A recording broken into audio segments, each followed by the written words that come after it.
De nuevo, Pedro Sánchez y los suyos intentaron colar un todo vale con un paquete de leyes más propios de las rebajas que de un gobierno. Ya no es sorpresa para nadie, pero el primer batacazo del presidente llegó ayer, 27 de enero. En una misma votación se tenía que decidir si sí o no al incremento de las pensiones, la prórroga del salario mínimo, la congelación de las cotizaciones sociales para autónomos o las ayudas para los afectados por la dana o los incendios forestales. Hasta ahí, aparentemente, todos estarían de acuerdo, de no ser por un pequeño matiz. El gobierno también incluía la suspensión de los desahucios por impagos de alquiler para las familias vulnerables. Es ese pequeño gran matiz por el que Partido Popular, Vox y Junts no estaban dispuestos a pasar por alto. Sí, de nuevo, su socio Junts volvió a romper ese pequeño hilo con el que el Partido Socialista intenta mantener viva esta legislatura. Sí, salió adelante la prórroga a la bonificación en el transporte público. Desde Moncloa ya advierten que volverán a presentar el decreto tal cual, sin quitar absolutamente nada, y todo hace indicar que volverá a enrocarse para no salir adelante.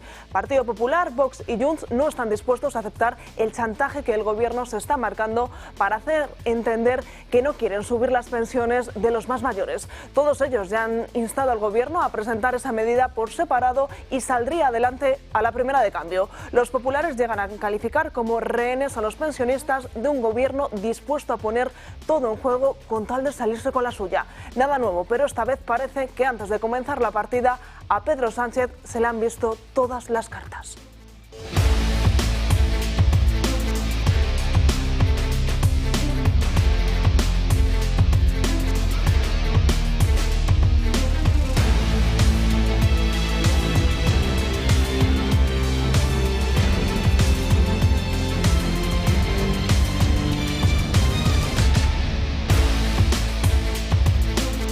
¿Qué tal están? Muy buenos días, bienvenidos a Dando Caña. Hoy es miércoles 28 de enero, miramos el Santoral, Santo Tomás de Aquino. Por delante, como siempre, 2 horas de programa en las que estaremos muy pendientes de toda la actualidad política, pero también del tiempo. Y es que ya saben que estas nevadas que están tiñendo de blanco prácticamente todo el país está trayendo importantes complicaciones, no solamente en las carreteras, también en esa red ferroviaria. Todo ello lo iremos avanzando, iremos contando. También pondremos el foco en ese decreto ómnibus que ayer por la tarde no salió adelante en el Congreso, y también seguiremos hablando de esa regularización masiva de inmigrantes que Partido Socialista y Podemos pactaron y que entrará en vigor en las próximas semanas. Antes, como siempre, toca presentar a las personas que me acompañan hoy aquí, y hoy está con nosotros don Luis del Pino. Muy buenos días. ¿Qué tal? Muy buenos días. Ignacio Oces, ¿qué tal? Bienvenido. Muchas gracias, encantado de estar aquí. Buenos días. Y Arturo Moreno, ¿Qué muy tal? buenos ¿Cómo días. estás, Natalia? Encantado. Y la actualidad, como decíamos, pues pasa de nuevo y nos lleva a mirar al cielo, a mirar al panorama, porque como habrán podido comprobar, prácticamente todo el país se ha teñido de blanco. De nuevo, la actualidad, como decíamos, nos vuelve a llevar a comenzar el programa hablando de frío. Hemos despedido a la borrasca Josep para dar paso a Christine, y en estas primeras horas ya se ha hecho notar. Toda España está en alerta por lluvias, vientos, bajada de temperaturas, pero sobre todo por la nieve, y es que la borrasca Christine ha cubierto de blanco toda España. La mayor precaución está en las carreteras, con más de 100 carreteras cortadas y afectadas. Desde la DGT se ha recomendado evitar el uso de un vehículo privado para desplazarse por las zonas nortes de todo el país. Y además, ojo con la imagen que nos llega desde Madrid, porque van a ver, es bastante sorprendente y tiene que ver con la bandera de España que preside la Plaza de Colón, porque está completamente rajada por el fuerte temporal que azota. En Madrid son varias las guarderías y colegios que ya están advirtiendo y llamando a los familiares para que vayan a buscar a los más pequeños por si se complica este temporal de cara al último tramo del día. ¿Por aquí os ha afectado la nieve, el frío, el hecho de tener que venir al programa? A mí nada, la verdad, a mí nada, pero sé que a muchos compañeros míos ya les han llamado los directores de los colegios para que vayan a recoger a sus hijos a los colegios, a las escuelas y demás. Sí, o sea que no, a mí personalmente poco, trabajando desde casa, y ahora aquí en el programa encantado. Por aquí, don Luis. Pues en la Sierra de Madrid ha nevado muchísimo. Esta mañana colapsada y cortada la carretera de La Coruña. La gente no podía directamente circular, ha habido numerosos accidentes, y ahora mismo me dicen que las quitanieves ya han quitado la nieve, por lo menos hasta la altura de Torrelodones, pero claro, eso es, han quitado la nieve de la A6, pero luego ya ponte a viajar hacia los lados, hacia el sitio donde vivas, muy complicado. Está complicado, sí, Arturo. Sí, he leído también que la A6 está cerrada, me parece, en estos momentos. Y bueno, pues yo he visto desde la ventana de casa cómo nevaba, pero de forma, yo creo que ha sido breve, pero bueno, da gusto también en pleno invierno que ver de vez en cuando nevar, ¿no? Es decir, y luego se ha quedado una atmósfera como muy limpia, ¿no? Eso quiere decir que después de la tempestad viene la calma, eso es lo que piensa seguramente Sánchez, ¿no? Y año de nieves, año de bienes, dice el refrán. Eso es, de momento, para el frío y para la nieve, mejor que se queden en casa y disfruten de nosotros, al menos durante las 2 próximas horas. Por cierto, ¿por qué decimos aquí en España nevera y no frigorífico, como se dice en todas partes? Pues porque aquí lo que se hacía antiguamente era la nieve en unos agujeros enormes, llamados neveras, acumularla, y luego de ahí se sacaba hielo para llevar a la ciudad y esas cosas, o para mantener frías en las casas las bebidas. Una curiosidad que ya hemos aprendido en estos primeros minutos del programa. Vamos con otra imagen impactante, porque a tiros fueron recibidos varios guardias civiles por unos narcos este sábado en un caño de Aznalcázar, en la provincia de Sevilla. Al parecer, los narcos buscaban refugio por las inclemencias meteorológicas. Ante ello, la Guardia Civil movilizó un operativo con la intervención del Servicio Aéreo junto con los efectivos del Grupo de Acción Rápido para su intercepción. Los agentes fueron sorprendidos por disparos desde una de las embarcaciones que intentaban interceptar. Aunque la actuación finalizó sin heridos por armas de fuego, 3 componentes de ese grupo de acción rápida fueron atendidos por lesiones de carácter leve como consecuencias de las actuaciones. Sin duda, unas imágenes sorprendentes. Y la actualidad política, vamos a comenzar por la Comunidad Valenciana, porque durante toda la jornada de ayer, Pérez Llorca, presidente de la Generalitat Valenciana, se reunió con los grupos políticos. De esos encuentros salieron algunos compromisos, como el alcanzado con los socialistas para que las víctimas de la Dana declaren en las Cortes Valencianas, pero sin embargo ha dicho no a la demanda del Partido Socialista de Valencia de que se sienten a negociar el nuevo modelo de financiación autonómica con el Gobierno de España. Con Vox, con quien ha quedado patente esa buena sintonía que de momento tienen, han pedido al Partido Popular que vaya más allá en sus políticas contra la inmigración ilegal y el Tratado de Mercosur. Ignacio, ¿qué tal están yendo estos primeros semanas, meses de legislatura en Valencia, PP-Vox? ¿Qué sintonías te llegan a ti? Bueno, vamos a ver, nosotros lo que hemos pedido, esperamos que lo cumpla el Partido Popular, como no puede ser de otra manera, y como ha estado especificando nuestro portavoz regional, como ha aclarado José María Llanos, nosotros tenemos muchos objetivos, pero 2 principales, si cabe. El primero de ellos es la lucha contra la inmigración ilegal, la lucha contra la delincuencia, siempre en favor de la seguridad, y en este caso de la seguridad de los valencianos. Y por otro lado también la protección de los agricultores, de los ganaderos y de los pescadores valencianos, que llevan ya muchísimo tiempo, al igual que todos los trabajadores del sector primario español, pues sufriendo las consecuencias de las políticas del bipartidismo. Y para nosotros eso es una prioridad que además siempre decimos alto y claro, de forma contundente, tajante, sin tapujos, para que todos los españoles nos entiendan, al igual que también tenemos otras clarísimas preferencias, como es, por ejemplo, el respeto al español, al castellano, a la lengua oficial de todos los españoles en la región valenciana, eliminar todo el gasto superfluo, improductivo, político, que tiene todavía, por desgracia, la región valenciana. Son una serie de apuntes que para nosotros son cruciales. Y lo que esperamos es que el Partido Popular mire más a Vox, que el Partido Popular mire más a Vox. Pero también es verdad que, por desgracia, el Partido Popular en algunas ocasiones dice lo que Vox quiere o pretende, pero luego actúa de forma totalmente disímil. Y esto lo hacen una y otra vez, y en todas las regiones. Y nosotros estamos cansados de ese comportamiento bastante recurrente por parte del Partido Popular. Dicho lo cual, expectativas altas, esperamos que todos esos compromisos adquiridos por Pérez Llorca se cumplan y por tanto se pueda terminar la legislatura para beneficiar a los valencianos. ¿Qué es para lo que estamos los políticos? ¿Para beneficiar a los españoles? Y evidentemente los diputados y los políticos de la región valenciana para proteger, para cuidar a los valencianos en este caso. Por tanto, bueno, altas expectativas, pero se tienen que ir cumpliendo los compromisos que adquirimos. Arturo, de momento sí que estamos viendo a un Pere Llorca que sí que está más dialogante con el resto de partidos políticos y que, como veníamos comentando, de momento sobre el papel, las relaciones con Vox Valencia sí que están siendo buenas. Bueno, yo creo que, lo dije el otro día, hay dos principios en la política que hay que respetar. Uno es el principio de realidad y el otro es el principio de la responsabilidad. Es decir, los resultados son los que son.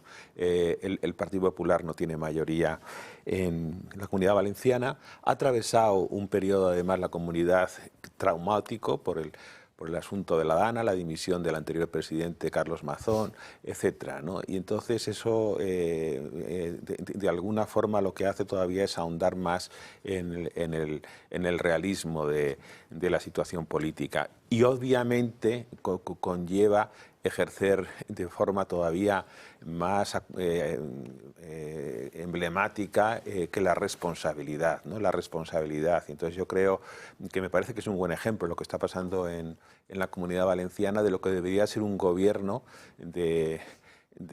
alternativo al gobierno socialista, donde en base a un programa que pactado con unas líneas rojas, siendo consciente de que cada uno tiene una representación, que es la que le han dado los ciudadanos, y eso es un tema aritmético, y sin embargo se pueden adoptar y se puede de alguna forma tener un programa de gobierno que se corresponda con los intereses de los ciudadanos y que de alguna forma refleje las posturas políticas de todos, ¿no? Yo creo que la política, y lo digo por si hay gente que es muy intolerante y sectaria, que tiene también una fase o una condición transnacional, ¿no? Es decir, hay muchas cosas que se pueden pactar porque son de sentido común, ¿no? Y yo creo que si hay buena voluntad, hay buena fe, se discute en una mesa sin trampas, haciendo con limpieza, con sentido del honor y de saber además la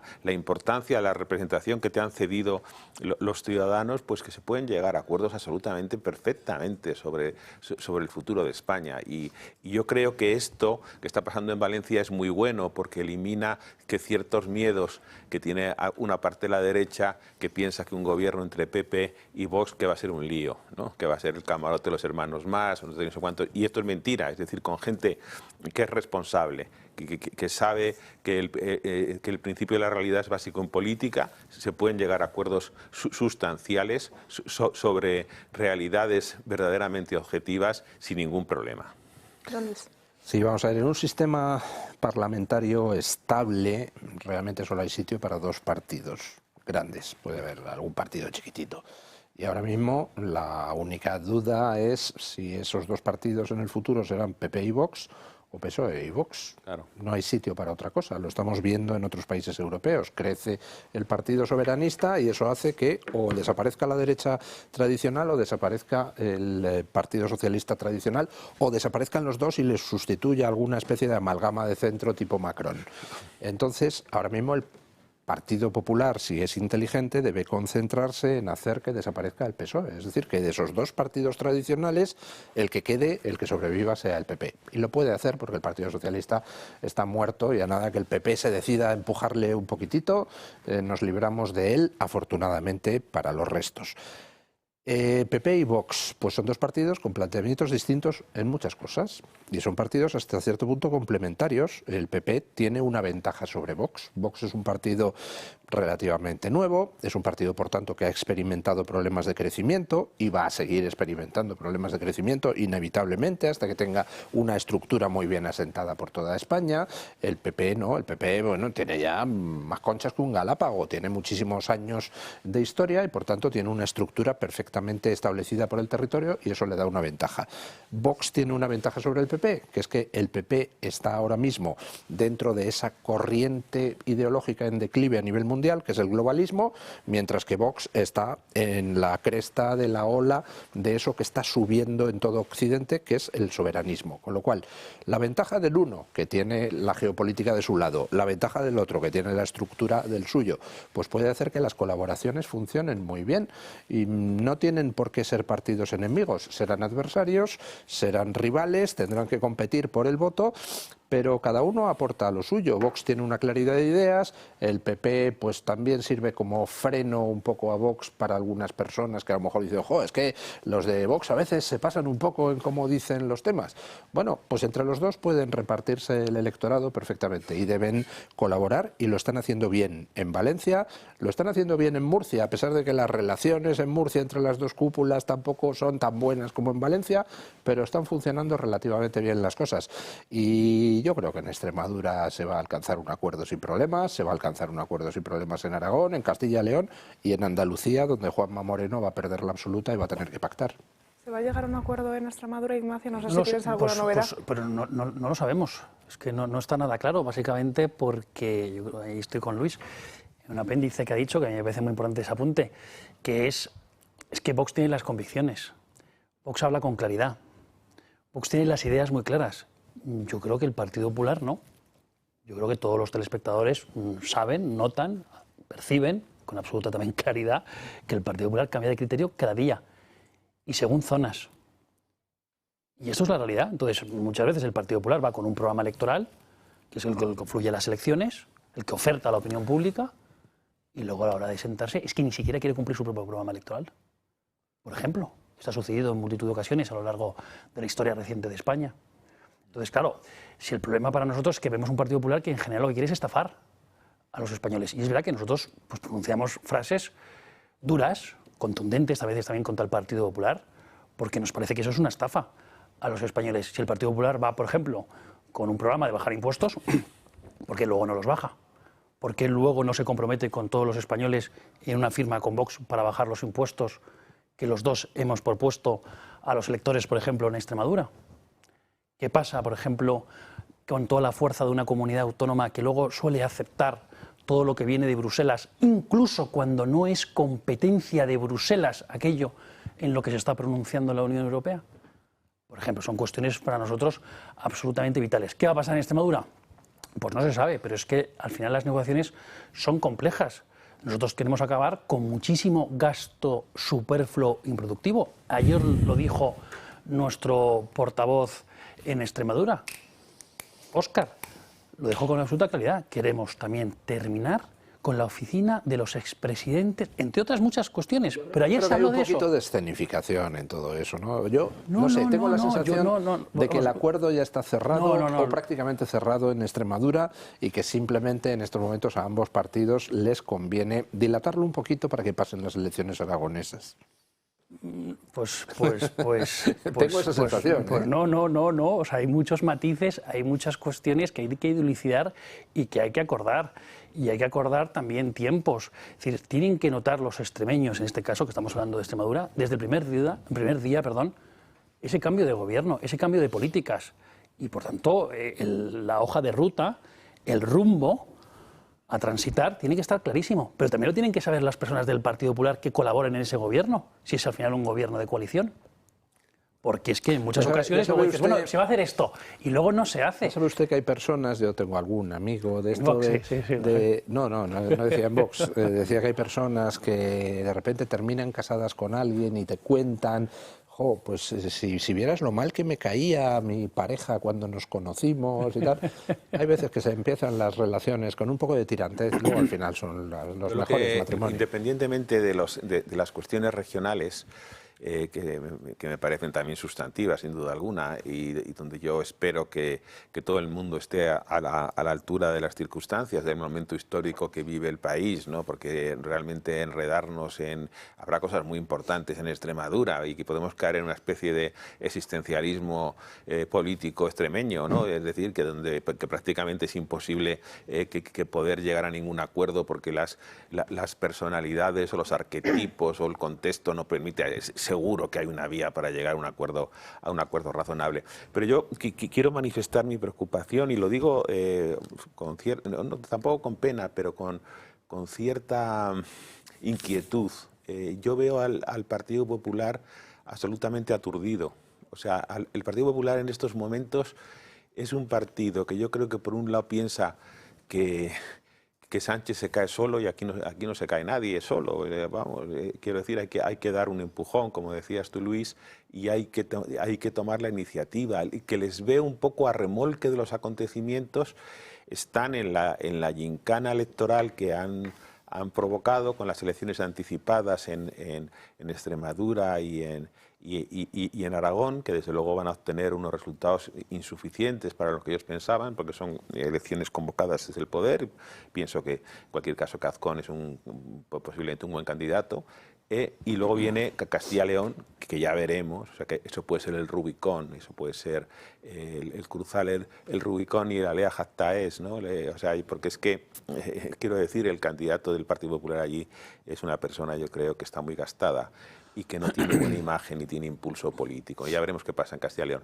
Pero volviendo al tema central, es decir, yo veo al PP ahora mismo en una postura un tanto aturdida, con perfil muy bajo, de baja intensidad. Es decir, ayer fue un día bastante clave en la política española. Se echó para atrás el decreto Omnibus. Se sacaron de la chistera una regularización que masiva, que Funcas habla de 840.000 personas y no de 500.000. En medios policiales se estima que esas 500.000 personas se van a convertir en 2 millones por el reagrupamiento familiar y por otros vericuetos, etcétera. Y la respuesta, la respuesta, ¿cuál es? O sea, ¿cuál es? Si esto es además hurtando el debate parlamentario, porque son temas tan importantes y yo no lo sé, que les veo como fuera de juego, como aturdidos, como sin iniciativa y desde luego no a la altura de lo que se exige un liderazgo mayoritario dentro de la derecha. No sé cuál es el problema, pero me parece también preocupante. Estoy muy de acuerdo con todo lo que estás diciendo, pero a mí me gustaría incidir un poco más en el asunto de los acuerdos, porque es verdad que es deseable un acuerdo, lógico es, sí. Pero la gran pregunta es ¿para qué? Porque nosotros hemos llegado a muchos acuerdos ya con el Partido Popular y no se han cumplido. Ya. Entonces, claro, los acuerdos son para algo, es decir, para beneficiar, para mejorar la vida de la gente. Entonces, claro, nosotros decimos, oye, ¿se va a luchar contra el cambio climático? Contra el fanatismo climático, ¿se va a luchar?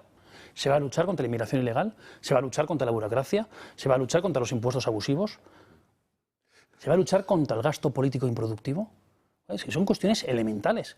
Y yo creo que la gente ha votado eso en Extremadura. Es lo que dicen los números en Extremadura. Ya veremos lo que pasa en Aragón, ya veremos lo que pasa en Castilla y León. O sea, ¿que es deseable un acuerdo? Sin duda, pero para beneficiar a la gente. Entonces, claro, si uno ve los programas electorales con los que concurrimos a las elecciones y los comparas, es verdad que son muy dispares. Sobre todo la fuerza, la contundencia con la que se esgrimen determinados postulados políticos. Pero es que hay cuestiones bastante coincidentes que luego el Partido Popular no quiere cumplir. No, pero el PP, algunas personas del PP sí hacen cosas que están bien y tratando de beneficiar a la gente. Y pongo dos ejemplos. Isabel Díaz Ayuso, pues hay muchas cosas donde al final dices, demonios, ¿por qué no quita las subvenciones a sindicatos? ¿Por qué no se dedica realmente a combatir al mundo progre en vez de solo hablar? Pero por otra parte, en el tema económico ha hecho mucho por la libertad económica en Madrid. Es decir, sí que aplica cosas, al menos en algunos temas, que son las correctas. ¿Problema? Pues que eso choca con lo que están haciendo otros compañeros del PP en otros sitios. Un segundo ejemplo, Xavier García Albiol. En el tema de la inmigración, la postura de Xavier García Albiol en Badalona es impecable. Está luchando contra la inmigración ilegal en su municipio y por eso le votan. Pero claro, problema, que eso choca con lo que hace el resto del partido o incluso con lo que dice mucha gente que en estos momentos manda en el partido. Yo creo que el problema del PP es, me ha gustado lo que dice, desconcierto, como si estuviera aturdido. ¿Por qué?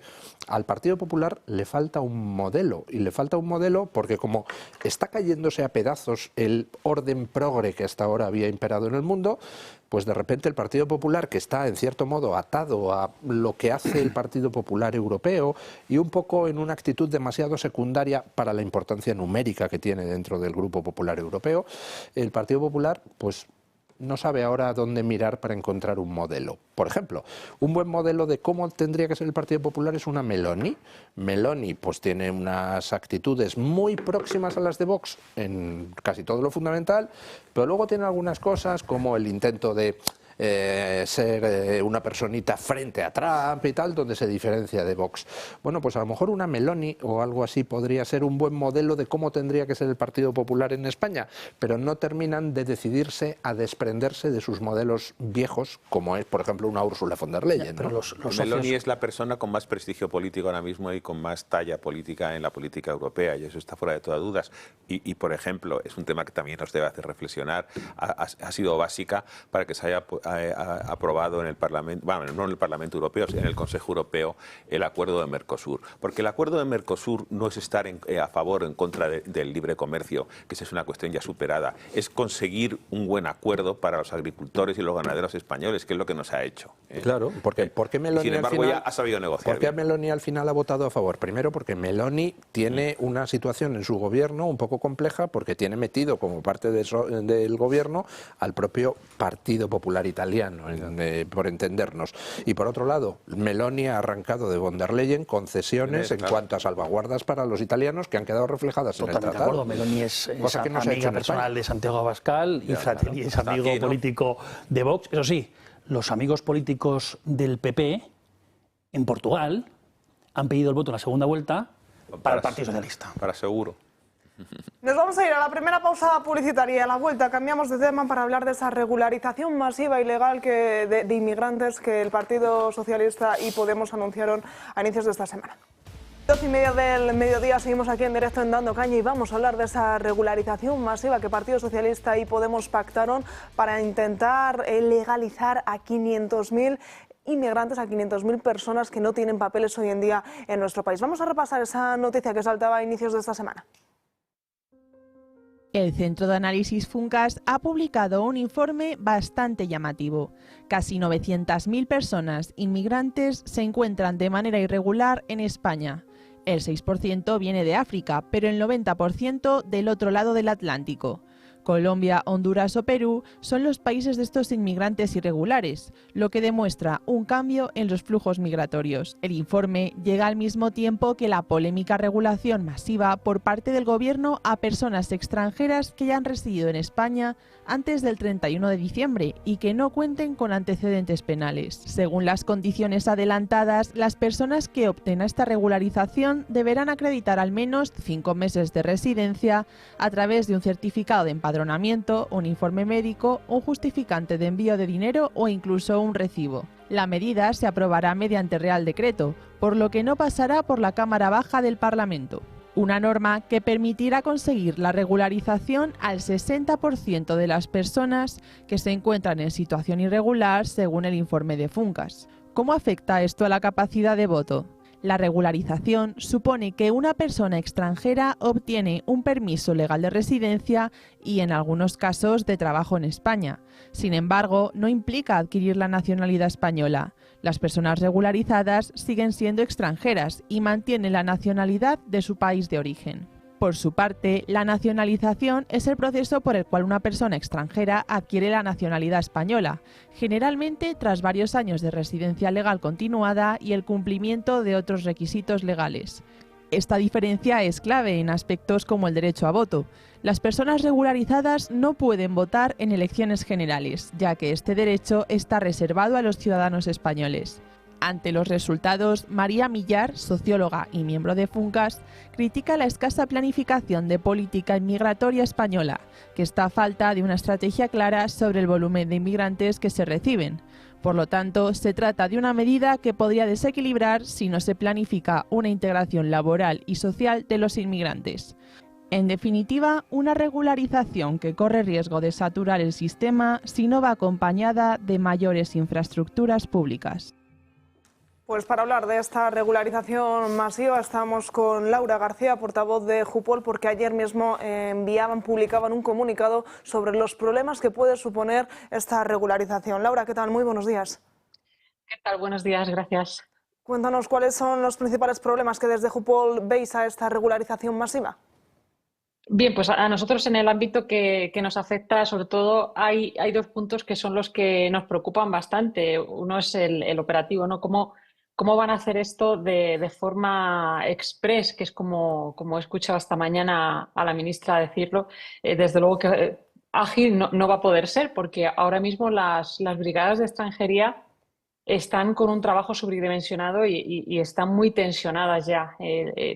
La capacidad para regularizar a 500.000 de personas es prácticamente imposible. No se va a poder materializar con los medios que contamos actualmente, no son materiales, sino también humanos, porque muchos de esos compañeros de extranjería se dedican también a investigaciones tan complicadas y tan graves como, por ejemplo, la trata de seres humanos, que seguramente ahora tengan que dejar de investigar delitos tan graves para ponerse a realizar estos papeleos, por decirlo de alguna manera. Y nos muestran bastante indignación, sobre todo porque nadie ha contado con ellos. Bueno, no han contado con nadie, ¿no? Porque lo han hecho en secreto y todos prácticamente nos hemos enterado por los medios de comunicación, y el hecho de no contar con los profesionales que van a tener que hacerlo porque es una competencia exclusiva de Policía Nacional nos llama bastante poderosamente la atención. El otro punto sería el de la seguridad, porque claro, hablan de antecedentes penales, pero han añadido la palabra relevantes. Hasta donde yo sé, los delitos son leves, graves o muy graves. Eso de relevante, ¿qué es? Deja abierta la puerta, lógicamente, a que unos sí, otros no, aunque hayan cometido delitos, poder regularizarse. Y aquí nos vamos a ver con unas circunstancias bastante complejas, porque personas que delinquen en nuestro país pueden pasar años y años hasta que haya sentencia firme. Se les puede regularizar a personas que estén cometiendo delitos en este momento en nuestro país, se les regulariza y luego se da la circunstancia de que van a prisión, por ejemplo, porque las sentencias firmes tardan, la justicia pues va lenta, y nos veremos con esta circunstancia, que estemos regularizando a delincuentes. Eso es, Laura. Mi siguiente pregunta era precisamente por esos antecedentes penales relevantes. ¿Vosotros tampoco tenéis idea a qué se refieren con esa terminología que de nuevo se han sacado de la manga? Desde luego, es un palabrejo que se han sacado ahí, que nada tiene que ver con lo jurídico, y sobre todo eso, que hace diferenciación, es decir, no dice que no tengas antecedentes penales, sino que no tengas relevantes. Es decir, que están asumiendo ya que con ciertos delitos sí que puedes empezar con ese proceso de poder nacionalizarte, regularizarte, perdón, pero la circunstancia grave es la otra, que todo el que empiece ese proceso, y lo vemos, por ejemplo, hay un caso muy llamativo que he puesto esta mañana el ejemplo del MENA de Hortaleza, que se salió del centro y violó a una chavala, que bueno, luego no era MENA porque era mayor de edad. Pero esa persona puede iniciar este trámite porque todavía no tiene una sentencia firme. Es posible que cuando le llegue vaya a prisión y ya la hayamos regularizado su situación en España. Sorprendente, sí, ese ejemplo. Sí. Esto puede suponer también, bueno, denunciáis un efecto llamada. Desde luego, hay mucha gente que dice que no porque es para personas que estén en España desde antes del 2026, pero es muy inocente pensar que las mafias, que lo que más les gusta es traficar con seres humanos, con personas que quieren buscar una vida mejor, y seguramente que ya están convenciéndoles para falsificar papeles, porque es que los requisitos que piden, bueno, pues es que son unos papeles que son muy fáciles de falsificar, ¿no? Y seguro que estas mafias ya están alentando a personas desde los puntos de origen a venir aquí, falsificar estos papeles y poder beneficiarse de ello también. Y el que piense lo contrario, pues eso, muy inocente o desconocía este término. Laura, ¿qué esperáis de esta regularización masiva? ¿Confiáis en que haya una marcha atrás, en que se endurezcan un poco esos trámites? Desde Jupol, ¿cuál es la sensación que tenéis con todo esto? Pues el hecho de que se haya hecho en las formas, que eso también es muy importante, nos deja preocupados, porque no se ha hecho contando con todos los partidos políticos que representan a la mayoría del pueblo español. No se ha contado con expertos, no se ha contado con los policías que tienen que hacerlo. Es decir, se han querido asegurar que nadie va a parar esto. Por eso lo han hecho a escondidas. Y bueno, pues Irene Montero ha salido muy contenta diciendo que claro que todo esto es a cambio de algo, ¿no? Y por eso les han permitido a ellos dar esta noticia. Y bueno, ya veremos con el tiempo a cambio de qué es, pero les veo bastante seguros, y la verdad es que nos preocupa bastante porque es que va a ser materialmente imposible realizar estos trámites a 500.000 de personas de forma ágil y express. Sí, desde aquí la situación es más que preocupante. Laura García, muchísimas gracias por atendernos y todo nuestro apoyo para todo lo que os puede venir de cara a los próximos meses. Muchísimas gracias por darnos voz. Un saludo. Ignacio, sobre la mesa esta regularización masiva preocupa y mucho. Hombre, claro, es que preocupa a todos los españoles. Es que es volver a premiar por parte del gobierno la pura ilegalidad. Es decir, personas que han entrado en España fuera de la ley, sin cumplir los requisitos establecidos en las propias leyes y normas españolas, se les premia regularizándoles. Por tanto, esto es un proceso de disolución social, un ataque al bienestar de todos los españoles, a nuestra identidad. Va a favorecer algo como mayor colapso en los servicios públicos, los servicios de vivienda, por supuesto, en general los servicios sociales, la sanidad, por ejemplo, también. Es decir, esto es una verdadera locura, vandalismo legislativo por parte del Gobierno. Bueno, en concreto, vandalismo normativo, porque lo aprueban por un Real Decreto en el Consejo de Ministros. Es una vergüenza y es un atentado, como digo, a la soberanía, ¿verdad?, de todos los españoles, en tanto que además antes se hablaba del voto. No, es verdad que no van a obtener la nacionalidad ahora, sí, pero empiezan a computar los plazos también para obtener la nacionalidad española. Y además, en las elecciones locales, si hay un acuerdo de reciprocidad con aquellos países, sí que podrán votar también en las elecciones municipales. Pero sobre todo, es que es un atentado contra el bienestar de los españoles. Esto, luego, pues claro, nos quejamos con toda razón del colapso de los servicios públicos. Pues ¿esto qué es? Pues alimentar más el colapso de todos los servicios públicos, de la sanidad, de la educación, el mercado de la vivienda. Y luego también apuntaban efecto llamada. Pero ¿cómo no va a tener un efecto llamada si todas aquellas personas estaban ya alentadas por el Partido Socialista y por el Gobierno para venir? Y por tanto van a decir, no, es que España, cuando vengas de forma ilegal, no te preocupes, que dentro de unos meses o quizás unos años vas a ver regularizada tu situación y por tanto vas a tener acceso a todas las ayudas sociales. Esto es un atentado histórico contra el bienestar de los españoles. Arturo. Sí, vamos a ver, primero yo quiero decir que regularizaciones se están produciendo todos los días, ¿no? Porque la Ley de Extranjería y el reglamento del 2025 que fija unos supuestos de forma muy clara y desde luego de forma absolutamente de coladero, ¿no? Es decir, fundamentalmente se admite que a partir, vamos, que se puede otorgar la residencia en España a cualquiera que lleve 5 años en nuestro país, ¿no? Pero hay, digamos, algunas medidas que de alguna forma desnaturalizan este plazo, que es el arraigo social, que ya nos vamos a si estás arraigado socialmente, tienes contrato de trabajo, etcétera y tal, que son 3 años. El arraigo laboral, 2 años. Y el arraigo formativo también forma parte, digamos, de estas rebajas. ¿Qué pasa? Que también se reduce, aparte de reducir el tiempo de la residencia, que ahora se va a fijar absolutamente en nada, estos están hablando de 5 meses y todo tal, es que las personas que hayan nacido en Latinoamérica, Filipinas, Guinea, en 2 años pueden conseguir la nacionalidad española.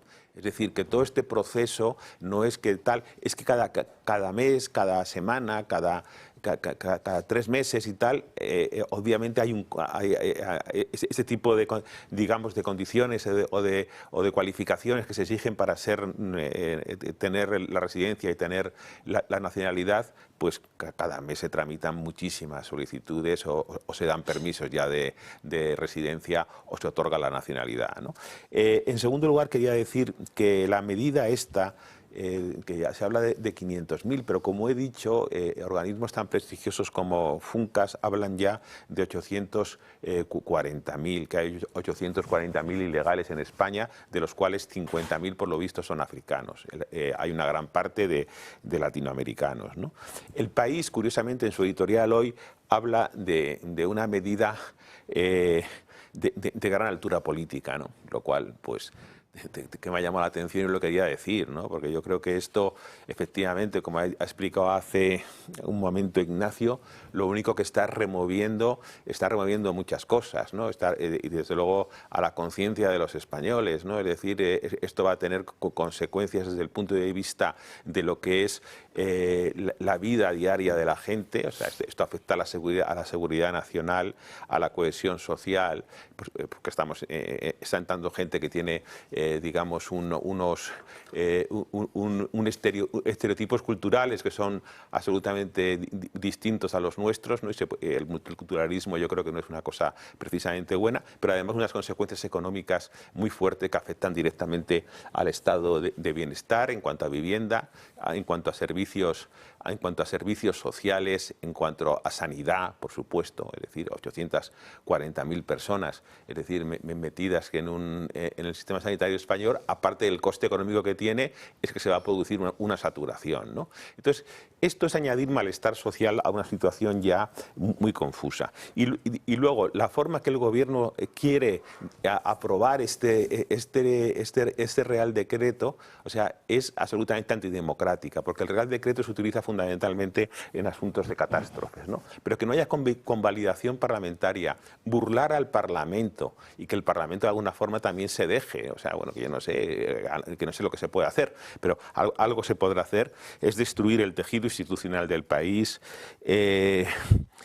desprestigiar absolutamente y despreciar el principio de legalidad y remarcar muy claramente que estamos ante un autócrata que utiliza el poder de forma absolutamente, o sea, que tiene que carece de legitimidad de ejercicio, es decir, fue un señor que fue elegido en una investidura, pero ahora mismo gobierna con una prórroga de 3 años de los presupuestos sin mayoría parlamentaria, y esto es una cosa que no tiene ningún tipo de presentación, ¿no?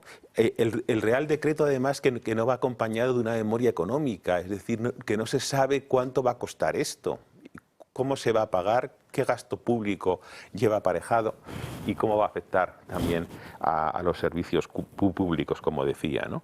Hay una directriz de la Unión Europea que también el pacto migratorio del 2008 que advertía contra regularizaciones masivas o generalizadas, diciendo que estas siempre tendrían que ser selectivas, y el pacto también del 2024 en materia de inmigración exige que las nuevas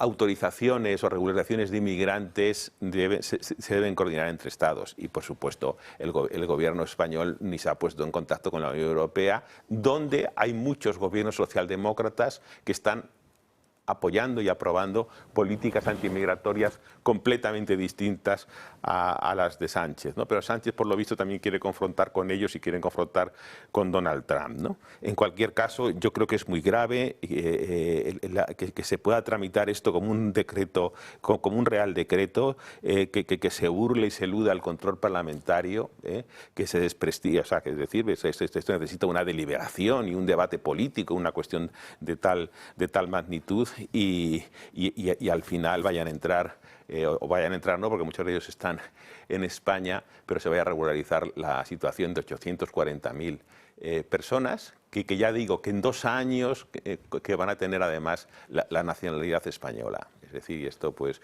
y naturalmente los derechos de voto, que no está muy lejos también de las pretensiones de Sánchez, ya que la gente aquí no nos vote, que no nos vota, pues porque traeremos gente de fuera, ¿no? Es decir, es el voto. Yo creo que les va a salir el voto por la culata, ¿no? Nunca mejor dicho. Es decir, yo creo que la gente sabe esto. Yo creo que esto es sinceramente te lo digo, Ignacio, que este tipo de medidas enfadan y desde luego yo creo que tiene una incidencia electoral muy importante y os beneficia políticamente, independientemente de que es obviamente el crecimiento electoral sería mejor obtenerlo por otro lado, pero esta cuestión que tiene que ver mucho con el discurso que habéis contrario que habéis defendido vosotros os beneficia electoralmente de una forma muy clara. Escuchamos a Luis y después la réplica, Ignacio. Sí, yo creo que lo que está diciendo don Arturo es fundamental. Vamos a ver, ¿por qué no tenemos presupuestos en España? Sí. Si es tan fácil como sacar un Real Decreto, oiga, pues que Sánchez saque un Real Decreto diciendo apruebo los presupuestos. ¿Por qué no no lo hace. ¿Por qué no puede? Porque legalmente no es posible. Entonces, ¿es posible regularizar a 500.000 inmigrantes con Real Decreto? Oiga, no, si vamos al año 2000, que fue cuando Aznar regularizó por Real Decreto a inmigrantes, lo hizo porque previamente habían aprobado una ley orgánica que en sus disposiciones transitorias exigía un Real Decreto de desarrollo.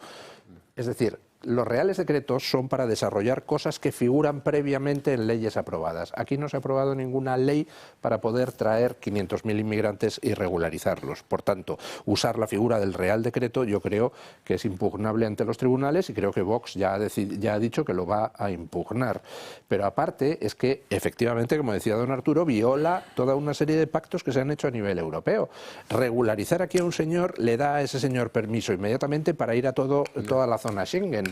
Con lo cual, pues le estamos regularizando 500.000 señores, no a España, sino a toda la Unión Europea. Exacto. O al menos a toda la zona Schengen. Con lo cual, Vox también va a hacer una campaña en Europa para que desde Europa se pare esto.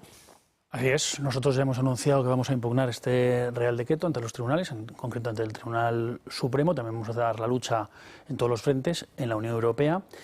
Lo que pasa es que hay algún matiz. Claro, Aznar también lo hizo por Real Decreto y existía una ley orgánica, pero es que esa ley orgánica sigue vigente, que es la Ley Orgánica 4/2000, y nosotros queremos cambiarla de la cruz hasta el último punto, porque esto ha sido una vergüenza desde que se aprobó ya en tiempos de Aznar en el año 2000. Más de 1,5 millones de inmigrantes han sido regularizados precisamente con esa ley y con los diferentes reales decretos de desarrollo. Por tanto, pero todo eso fueron reales decretos de desarrollo que son anteriores a los pactos de 2008 y de 2024 sobre migración con la Unión Europea. Por tanto, invocar esa ley a estas alturas, cuando entre medias se han firmado una serie de pactos, no parece que sea muy adecuado legalmente. Totalmente. Y además es que hoy, que ya se ha publicado, porque ya están dando trámite de audiencia e información pública a los españoles, dentro de la página web del Ministerio de Migraciones, hablan de carácter urgente y sobrevenido de la necesidad de su aprobación de este Real Decreto. Y esto es una falacia, una mentira y una tomadura de pelo a todos los españoles. Esto es consecuencia de un acuerdo, de un pacto con la extrema izquierda de Podemos, que está influyendo en el Consejo de Ministros. Esto es lo que está pasando. Es decir, no tiene ni ese carácter urgente ni sobrevenido de la necesidad. Entonces es ilegal. A nosotros nos parece ilegal y sobre todo que atenta contra el interés general de España. Y también en la memoria de impacto económico que hoy han sacado dentro de la propia página web, dicen que esto va a ser muy beneficioso para el conjunto de los españoles.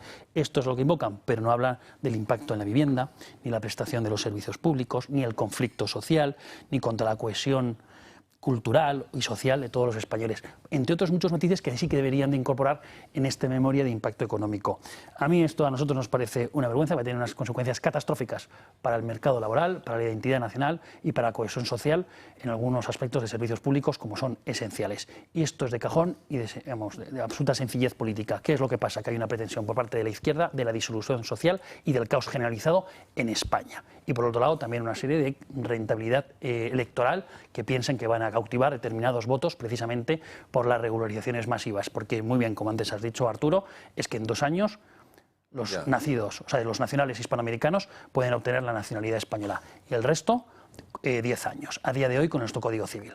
Y no hemos hablado de las contrapartidas, es decir, porque esto primero se le da esta baza a Podemos y tienen el gobierno a sumar, que eso también habría que analizarlo. Pero es que además el pacto, o sea, vamos a ver, Junts no puede votar la regularización de inmigrantes porque tiene Alianza Catalana que le pisa, en fin, que le está comiendo el terreno. Pero a cambio de eso han conseguido que Podemos apoye que la cesión de las competencias de inmigración a la Generalitat Valenciana, a la Generalitat Catalana, y eso es absolutamente ilegal. La Constitución española, en su artículo 149, establece que el Estado tiene competencias exclusivas sobre nacionalidad, inmigración, emigración, extranjería y derecho de asilo. Eso significa que las comunidades autónomas no pueden asumir la competencia de control de la inmigración. Y no basta con una ley ordinaria, ni siquiera con un estatuto de autonomía, salvo reforma constitucional. El control de fronteras, entrada, permanencia y expulsión es competencia exclusiva del Estado. Es decir, es un tema casi que pertenece a la naturaleza propia de los Estados, el control sobre las fronteras. Entonces, pues, en fin, están dando cosas absolutamente ilegales. También he visto que se han reunido con el PNV, que le van a traspasar que los aeropuertos. O sea, estamos en una especie de locura, no sé si de final de etapa o son gestos espasmódicos por parte de un señor que se resiste, vamos, que hay que poner una camisa de fuerza porque no quiere dejar el poder, pero que desde luego en este final de etapa pues, que puede acabar destrozando todavía más España de lo que la ha destrozado en 8 años. Por cierto, el día 5 de febrero superará a Zapatero como presidente que ha tenido más permanencia en el cargo que Zapatero, y le faltarán 3 meses para superar a José María Aznar. Es decir, que lo que venía aquí como un señor que va a durar muy poco porque no tiene tal, 8 años el regalito que nos dejaron, y el regalito que nos dejaron 8 años.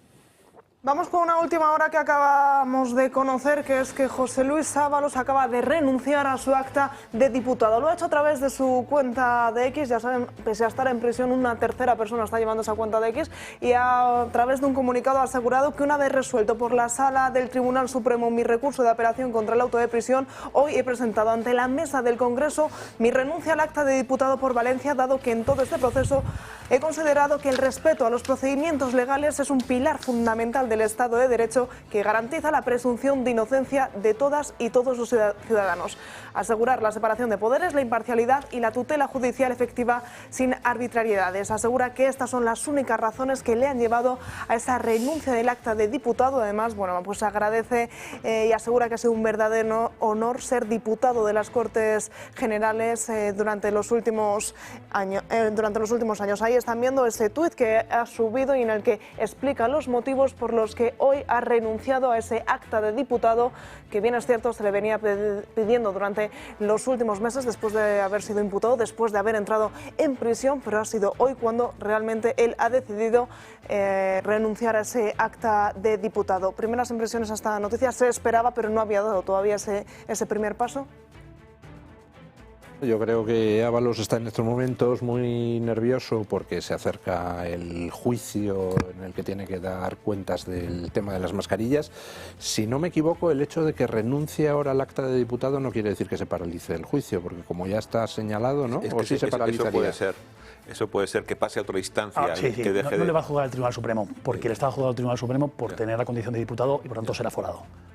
Pero cuando ya está señalado el juicio, me parece que aunque se produzca la renuncia, ya no puede cambiar a otro tribunal, ¿o sí? Lo tendría que mirar, pero yo creo que sí. Yo creo que sí. Pues entonces la jugada estaría clara. Lo que quiere es que pase a otra instancia para tratar de retrasarlo lo más posible y ganar tiempo, ¿no? Y un diputado más para el Partido Socialista. Evidentemente, al renunciar a su acta, corre la lista y, por tanto, el Partido Socialista tendrá que... Bueno, un diputado más. Nunca había tenido un diputado menos el Partido Socialista porque siempre ha votado. No. Ahora no podía votar. Ahora que está en la cárcel, no. Y ayer votamos en el Congreso de los Diputados y él no pudo votar.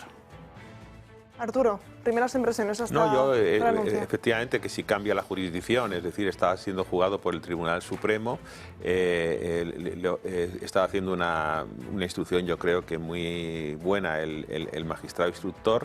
Está prácticamente ya acabado el sumario y pendiente de fijar la fecha de juicio oral, y lo que no sé si eso trastoca la línea jurisdiccional y puede pasar a un tribunal de menor jurisdicción, puede pasar a juzgado de instrucción, en definitiva, no lo sé, habría que verlo. Pero la gente no suele hacer las cosas sin que tenga ninguna consecuencia. Cuando tomas una decisión de este tipo, no es porque quieres hacer un favor al Partido Socialista para que tenga un diputado más, ni porque quieres investirte en una especie de ropaje ético, que desde luego en el caso de Ábalos es impensable, sino que lo hará porque le interesa lo que no sabemos, que las ventajas que puede obtener de todo eso, ¿no? Pues como decíamos, la última hora pasa por esa renuncia de José Luis Ábalos a su acta de diputado. Nos vamos a ir a una pausa publicitaria y a la vuelta les ampliamos toda esta información y además hablamos de ocupación y les ponemos un caso muy concreto, un hotel en Tenerife. La ocupación es sin duda uno de los problemas que más preocupa a los españoles y en el que más se está poniendo el foco en estos últimos años, pero sin embargo no se pone el foco en todas las consecuencias una vez que esos ocupas abandonan el domicilio, en cómo quedan esas casas completamente destrozadas con facturas altísimas. Hoy nosotros queremos poner precisamente ese foco en un hotel de Tenerife para ver las consecuencias después de haber sido ocupados. Mucho se habla de la ocupación, pero el problema no solo consiste en echar a los ocupas, aunque como en este caso lleguen a ser más de 300. No, el verdadero calvario comienza después, como podrán ver en los próximos minutos. Bueno, estamos aquí en Costa de Eje, con la familia propietaria del hotel Callao Sport, que hace 10 meses se vio ocupado, y a continuación os vamos a contar la historia de una ocupación y la historia de la post-ocupación. Recorrimos el hotel guiados por su propietario, Pedro. Fue una experiencia sobrecogedora. Las imágenes hablan por sí solas, pero además allí apestaba. Se dice que llegaron a estar hasta 300 personas. El hotel tiene un aforo de 225 personas. Y imagínate, ¿no? Si hay 300, no están solo en las habitaciones. Se dice que ellos, había un equipo organizado donde pedía un dinero por las habitaciones. La mayoría todos eran marroquí, colombianos y africanos. Precinto local, de la policía local. Han prendido fuego en el cuadro. Acudieron los bomberos, ellos mismos mandaron a la empresa de electricidad, a Endesa en este caso, a que cortara la luz del hotel completo. Claro, de hecho en este momento tienes el perjuicio, además de que no tienes ni agua ni luz debido a este incidente. Pedro, incluso, ¿tú crees que esto puede haber sido un hecho delictivo premeditado? Hombre, yo no lo descarto. Yo no lo descarto por la sencilla razón de que nosotros después de la pandemia teníamos esto en venta, el hotel, y ahora después de la desocupación he tenido varias ofertas por los suelos. Por los suelos, claro. Por los suelos. O sea, que el valor de tu propiedad con la desocupación, yo recuerdo que me lo comentaba tu hijo en la primera vez que vine aquí, que decía que, claro, estabais vendiendo, el hotel estaba impecable, porque después veremos imágenes del hotel como estaba, ¿no? El hotel estaba para entrar, ¿no? Y de repente... Pasa que no había liquidez para reabrirlo, o sea, hemos pasado una pandemia como todos, ¿no? Claro, un momento complicado. A las grandes empresas, las grandes cadenas subsistieron y las pequeñas empresas como nosotros, que somos una empresa familiar pequeña, pues no pudimos salir a flote. Uno puede llegar a entender que la gente en situaciones de precariedad llegue a ocupar, pero en esos casos no se dedican a destruir, a arrasar el lugar. ¿Ven esta hermosa fuente? ¿Qué daño les hacía? ¿Por qué esa hazaña? ¿Y esta piscina? Digna del mismísimo paraíso. Fíjense. Porque esa piscina está desvalijada, destrozada, la han quitado tesela a tesela, o sea, se han divertido destrozando la piscina. O sea, es que es increíble ya. Luminaria. Es malicia, ¿no? Vean cómo era el hotel hace menos de un año. Esta gente no está en condiciones de vulnerabilidad. Esto no es digno, ni siquiera de animales. Imaginen el gasto para poder dejar el hotel como estaba. Bueno, pues según los cálculos que han ido haciendo los técnicos, aquí hay que invertir para dejar esto otra vez funcionando entre 1.100.000 y 1,5 millones de euros. ¿Te lo va a pagar Sánchez? Pues no sé si me lo pagará Sánchez, pero alguien tiene que pagarlo, ¿no? Fíjense en el calzado. No es barato. Y no se lo pierdan, porque durante la ocupación, Pedro tuvo que pagar la fiesta a esta gentuza.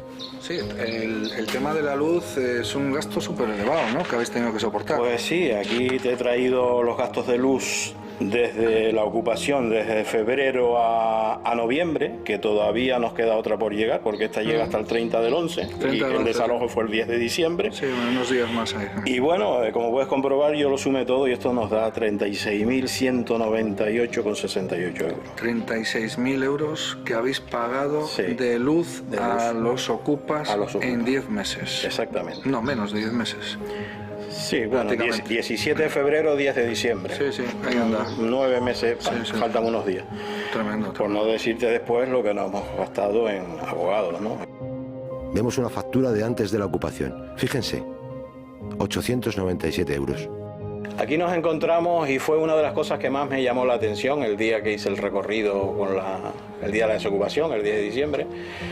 Con estas edificaciones que han hecho ellos por su cuenta, con su dinero, pues ya lo puedes comprobar, ¿no? Perfilerías de aluminio que cuestan dinero, pladur, de todo. O sea, aquí han hecho encerramientos en terrazas para poder disfrutar de la terraza y tener sol. Bueno, como veis, se cuidaban, ¿eh? Bueno, ya están viendo. Además resulta que en teoría esta gente no bebe alcohol. Aquí también están ocupados los baños que los encontramos aquí en esa esquina, pues dicen que el incendio fue por una disputa entre dos ocupados, peleándose por una habitación. Queda claro lo que ocurre tras una ocupación de estas dimensiones. Un paraíso destruido a conciencia. Yo creo que esto es una vergüenza lo que está pasando en este país. Este gobierno corrupto que tenemos asfixia a los que trabajamos y a los que nos levantamos a las 6 de la mañana. Alfonso, ¿y si esto le pasara a alguien que no fuera una empresa, como por ejemplo tu abuela o la mía? Claro, eso es la pregunta, ¿verdad? Que veníamos charlando, que la posocupación es un problema que tenemos que poner en el tintero, en que todo el mundo conozca que el problema no acaba cuando se recupera la propiedad, porque ese caso que tú dices, Miguel, es la mayor parte de ellos. Son gente que tiene una segunda vivienda o que ha dejado su vivienda y que cuando llega se la encuentra ocupada. ¿Qué le pasa a esa señora mayor? ¿Qué hace cuando llega y ve su propiedad destruida? O sea, es que yo lo hemos hablado, lo hemos pensado y se nos ponen los pelos de punta, ¿no? Porque es que esa gente no tiene futuro. ¿Cómo va a conseguir recuperarlo? Ya vieron las consecuencias de estas leyes absurdas que sufrimos en España por culpa de un gobierno que se empeña en hacernos la vida imposible a los españoles. ¿Hasta cuándo podremos aguantar esta sinrazón? Lo dejo ahí, dándoles las gracias por ver este reportaje y, por supuesto, por difundirlo.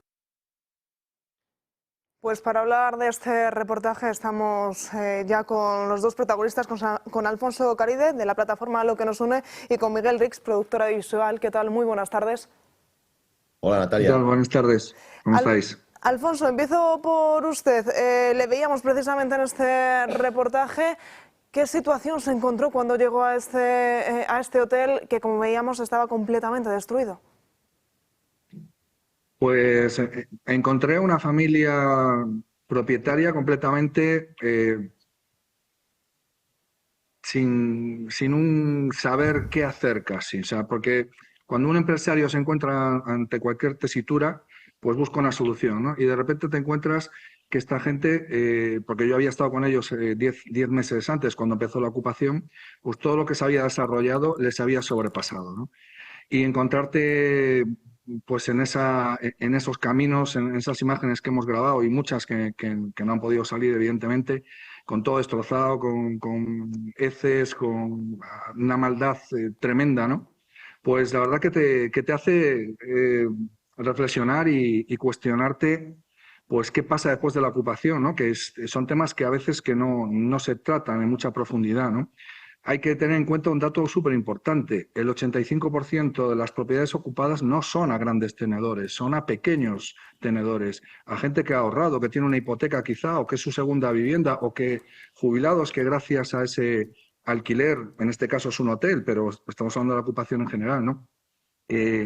Pues tienen un ingreso y pueden llegar dignamente a final de mes, ¿no? De repente todo esto se les viene abajo, ¿no? Y esa desolación es la que nos hemos encontrado, Miguel y yo, cuando entrevistamos a la familia, cuando recoges la propiedad, cuando se te devuelve la propiedad, pues resulta que el problema no acaba, ¿no? El problema continúa e incluso a veces no es solucionable, porque un pequeño tenedor, un pequeño inversor o una familia que ha conseguido reunir un dinerito para tener una propiedad, se encuentra con este panorama en su vivienda destrozada, con una media de 30-40.000 euros es la media de destrozos que pueden hacer una vivienda de 2 habitaciones, pues muchas veces se trunca una vida, ¿no? Es un problema muy grave. Miguel, ¿por qué la necesidad de plasmar esta dura realidad en un reportaje, en un documental? Verás, yo estaba grabando allí en Tenerife, gracias a Alfonso con él, otro tema, ¿no? Un documental sobre el sector primario, que además habéis emitido aquí. Pero claro, cuando tú ves cuando tú ves esta tropelía, no sé, yo no tengo palabras. A mí me dijo Alfonso, tienes que verlo. Y aprovechamos un día, tampoco libre, sino que sacamos un hueco para desplazarnos y ver a Pedro y a Tino, que son los propietarios. Y la verdad que a mí me dejó impactado, porque cuando yo conocí a Alfonso, él aparece en un documental mío que se llama Canarias, la demolición controlada del paraíso, en el que incidimos muchísimo, él, sobre todo, en la inmigración descontrolada, masiva y la invasión que está suponiendo para España y en concreto para Canarias.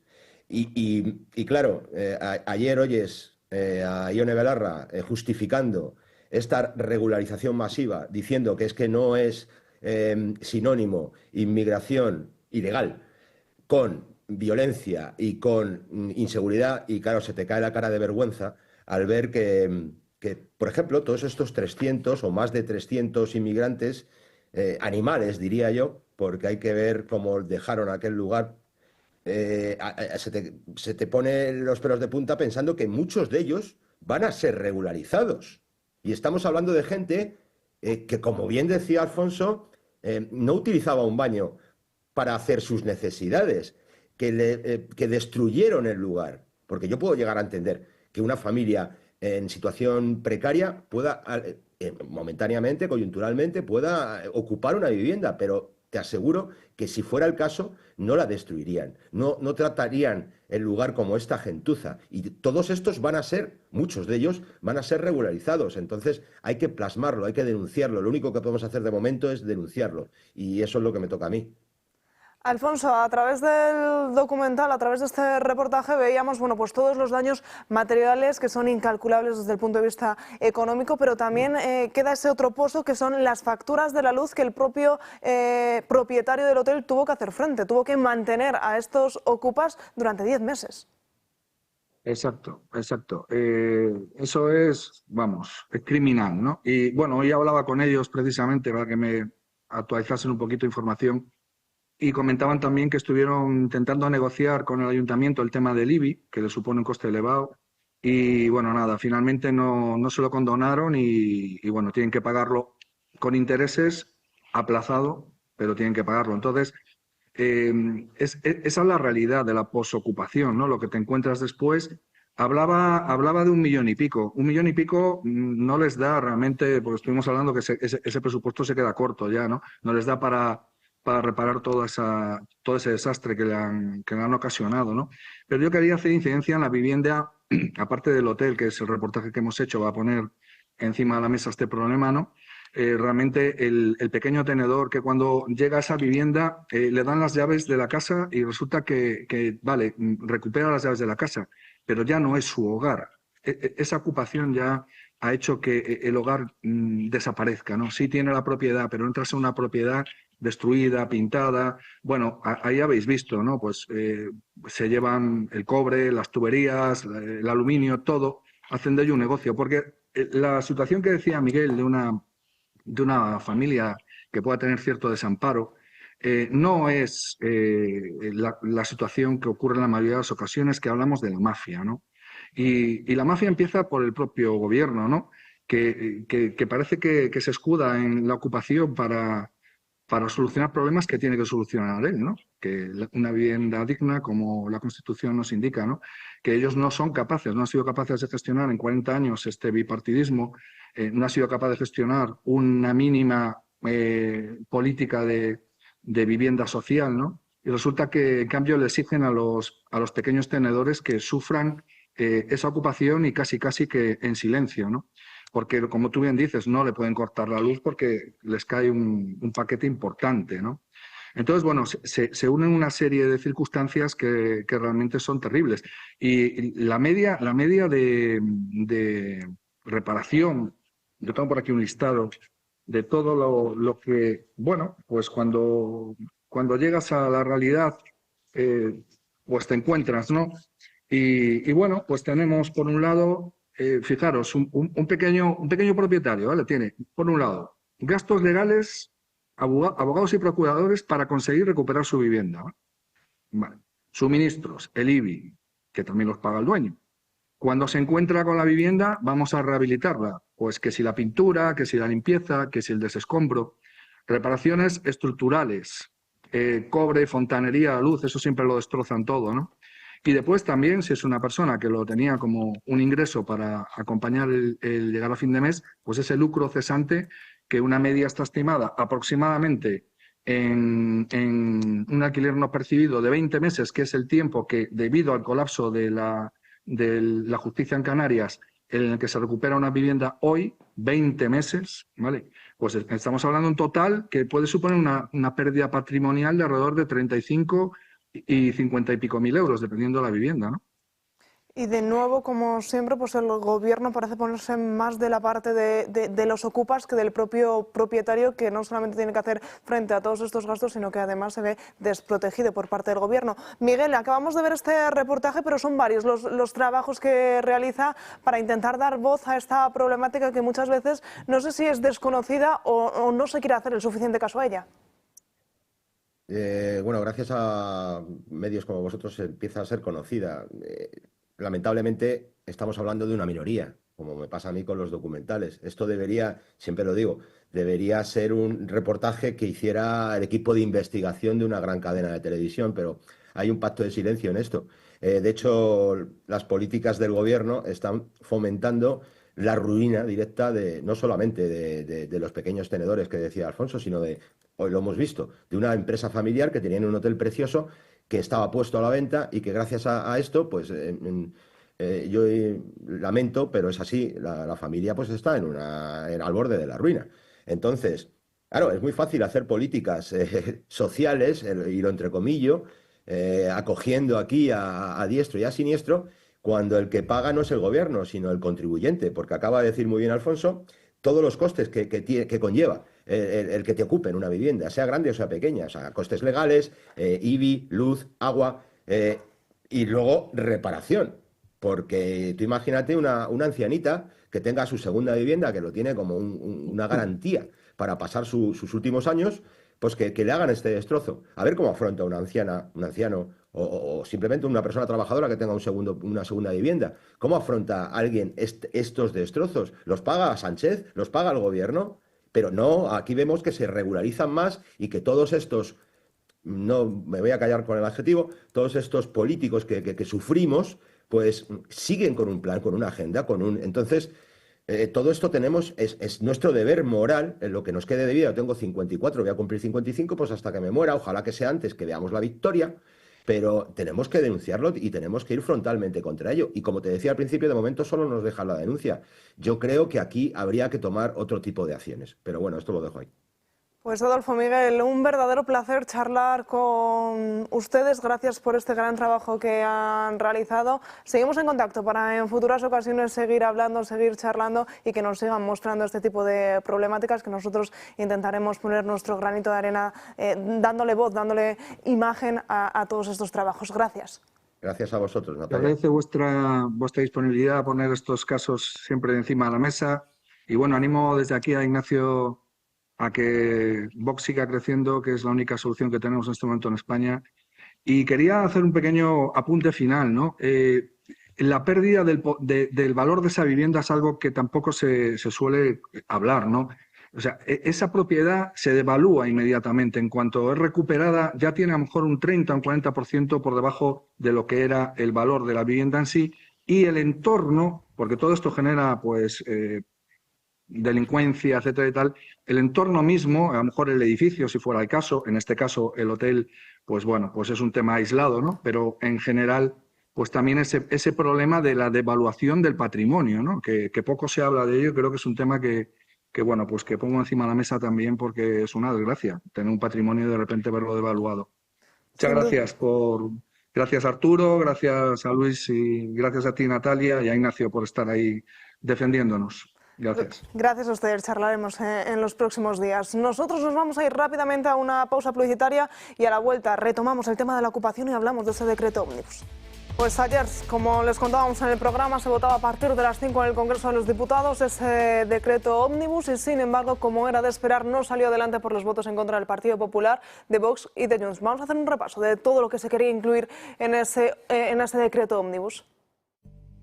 El decreto ley llamado Escudo Social fue tumbado por el Pleno del Congreso de los Diputados, con el voto negativo de Partido Popular, Vox y Junts, que se opusieron a votar todas las medidas en paquete, lo que precisamente es lo polémico de este decreto, la obligación de votar todas las medidas en conjunto, aunque la ley permita al Ejecutivo someterlas a votación por separado. El resultado fue de 171 votos favorables frente a 178 votos en contra. Este resultado derogaría la revalorización de las pensiones, así como la prohibición de los desahucios. El presidente del Ejecutivo comenzó una guerra telemática por Instagram, achacando a la oposición su decisión.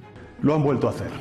Otra vez el Partido Popular toma como rehenes a los jubilados y jubiladas de nuestro país, votando en contra de sus intereses de más de 10 millones de pensionistas. Por otro lado, el líder del Partido Popular respondió al presidente Sánchez en otro vídeo.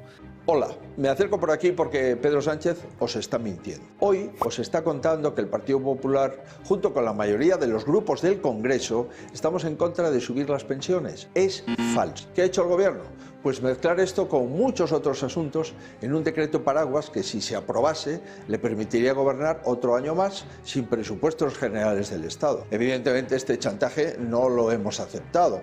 A favor de las pensiones, sí, pero a la ocupación, no. El ministro de Derechos Sociales y la vicepresidenta segunda se mostraron con cierto crispamiento ante lo que para ellos es una crueldad. Los votantes del Partido Popular que son pensionistas no pueden soportar que hoy su partido y las derechas en España les quiten 50 euros más al mes. ¿Qué tipo de crueldad hay que tener para ensañarse precisamente con quienes menos tienen? Estar en contra de subir las pensiones, porque a la vez se está protegiendo a las familias que menos tienen en España, es una indignidad. El debate en el Congreso de los Diputados dejó un momento llamativo: la aparición de una señora al finalizar la votación, con un rostro de enfado por la derogación del decreto, a la que el ala socialista aplaudió.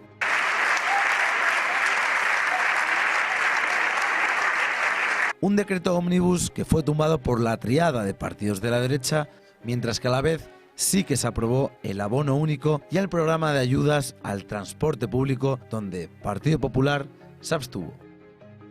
Eso es, de momento lo único que salió adelante es esa bonificación al transporte público. Sobre la mesa ponemos este decreto ómnibus, pero también esa ocupación, porque como comentábamos estaba muy ligada una cosa con la otra. Ignacio. Empezamos con el decreto ley. Si os parece, bueno, pues este decreto ley es un decreto ley tutti frutti, con medidas de muy diferente naturaleza, y entre otras estaba a proteger a los ocupas, es decir, permitir la suspensión de los desahucios. Es decir, en un momento que hay una resolución judicial diciendo que se tiene que desahuciar, es decir, que se tiene que echar a una persona porque está ocupando una vivienda, que se pueda suspender, ¿vale? El año pasado el Partido Popular votó que sí. No sé si os acordaréis, el asunto del palacete. Es decir, metieron dentro de un decreto ley el regalar un palacete de todos los españoles al Partido Nacionalista Vasco. En esta ocasión, en este decreto ley, venían diferentes cuestiones. Una, por ejemplo, la revalorización de las pensiones, y por otro lado, esto que acabo de decir de la ocupación, o algo también tan importante como unos incrementos en los coeficientes de lo que llamamos el impuesto de la plusvalía municipal. Vale. Evidentemente nosotros votamos que no. Ningún chantaje. Y oposición total y frontal al Partido Socialista y al Gobierno.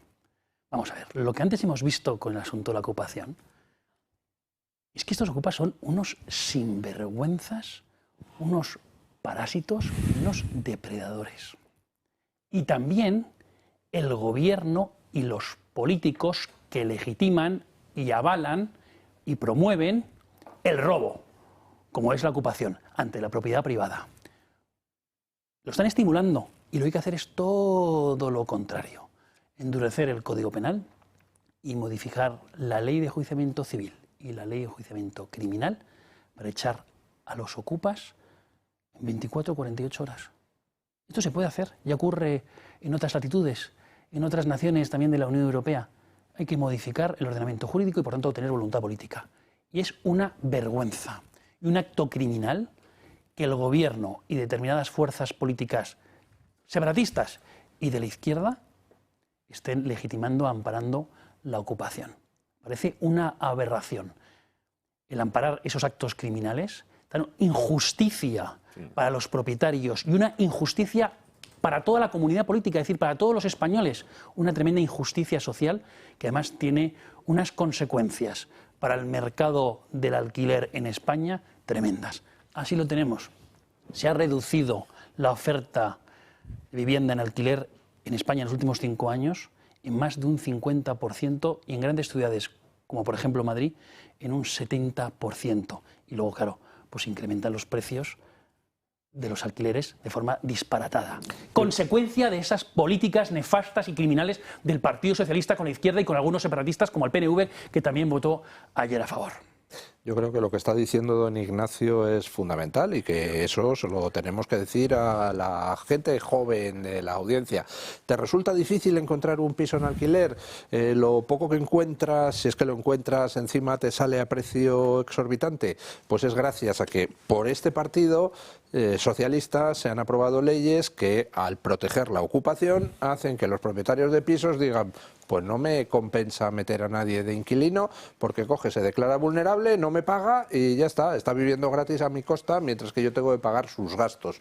Es decir, que lo que ha hecho el gobierno socialista, además de dañar a muchos pequeños ahorradores, escuchábamos en el reportaje que el 85% de las víctimas de ocupación son pequeña gente que tiene su pisito en no sé dónde, que lo tenía para complementar su jubilación. Además de dañar a eso, dañan a la gente que sí que quiere encontrar una casa y pagarla porque no la encuentran, porque el mercado de la vivienda lo han hundido estos sinvergüenzas que nos gobiernan. Arturo. Sí, lo que se ha derrocado ayer, es decir, que al no tener la aprobación en el Congreso de los Diputados, el decreto ómnibus, no es el escudo social, es el escudo de supervivencia de Sánchez, que es completamente distinto, ¿no? Es decir, tendieron una trampa porque se dedican a eso. Ellos no saben lo que es el juego limpio. Ellos están en el mundo de las trampas, del AMPA, de los trileros, etcétera. Es decir, si le vamos a meter un decreto aquí donde vamos a mezclar diferentes cosas y vamos a poner como reclamo las pensiones. Y si no votan a favor de las pensiones, que les vamos a echar en contra a 10 millones de españoles. Pero qué tontos sois, que sois anormales, vamos, que no anormales, pero no anormales de vocación.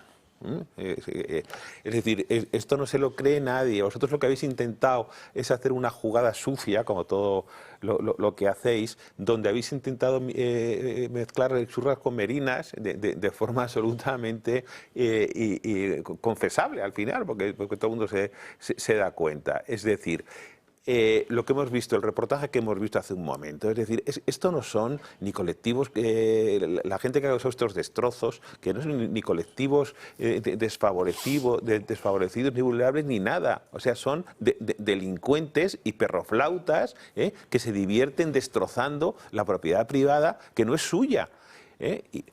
Hay una crisis de autoridad del Estado, es decir, y Sánchez es un autócrata con sesgos claramente autoritarios y sin embargo no tiene ninguna autoridad,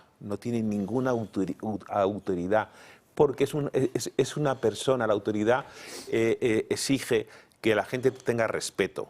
Que respeto como gobernante, respeto como persona, que tengas un crédito, no tiene absolutamente ninguno. Es un presidente en este momento ilegítimo de ejercicio que gobierna este país al margen de las leyes, del principio de legalidad, de las instituciones y obviamente de la mayoría, ¿no? Yo sí he defendido aquí durante muchos programas que España necesita una catarsis, ¿no? O sea, lo que estamos viendo es tal declive del país, desprestigio, que el país se va deshilachando en distintas vertientes poco a poco, que necesitamos una catarsis política, una sacudida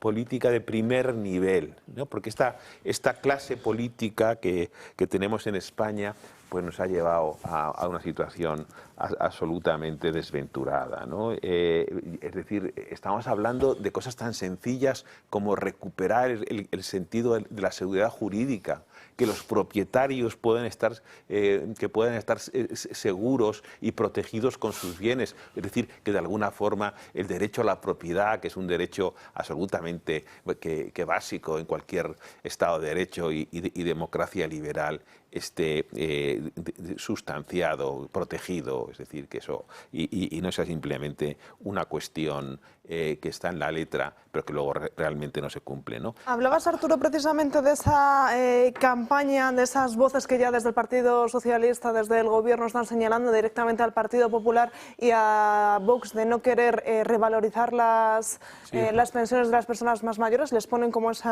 como el enemigo contra los mayores, pero ojo a lo que publicaba esta misma mañana el debate, que tiene mucho que ver con esta campaña del Gobierno contra el Partido Popular por las pensiones. Estaba tan preparada que Sánchez grabó el vídeo antes de la votación. Aseguran que como están pudiendo ver en sus imágenes, tras la votación Pedro Sánchez hizo un vídeo, colgó un vídeo en sus redes sociales en el que atacaba al Partido Popular y a Vox por no sacar adelante la revalorización de las pensiones de las personas de nuestro país, y sin embargo ahí lo están viendo como ese vídeo estaba grabado por la mañana, estaba grabado antes de esta votación, es decir, ya se hacían intuir que no iban a contar con el apoyo necesario.